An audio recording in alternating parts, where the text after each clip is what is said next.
Energy waste నేను రాను రా, నేను రాను. అరే నువ్వేమన్నా ఈ అత్తరింటికి పంపిస్తున్నావారా? రా రా రా రా అని అంటున్నావు. ఏ నువ్వు పొద్దున్న నుంచి సాయంత్రం వరకు వచ్చేవే అవి. కళ్ళు ఏమైనా పడిందా? కళ్ళు కొడుతున్నావు.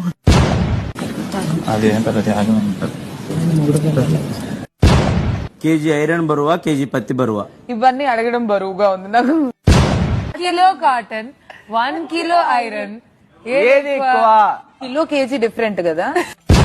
10 రూపాయలు పోయినాయి ఇంట్లో అని చెప్పి ఎతుకుతుంటే బంగారం దొరికిందట. బాగా ఇట్లా పోయినాయి అని ఎత్తితే రెబలు ఎవరు దొరుకుతారంట. అన్నయ్య నన్ను కాపాడు. ఏదైనా తప్పు చేస్తుంటే క్షమించండి. మీరు తక్షణమే ఇక్కడ నుంచి వెళ్ళిపోండి. అన్నా ఒక ముక్క బయట నుంచి ఎవరైనా ఇసిరేండి అన్నా, పట్టుకుంటా. ఇలాంటి చాలా ఉన్నాయి, ఇంకా దాచాం కుప్పలు కుప్పలుగా.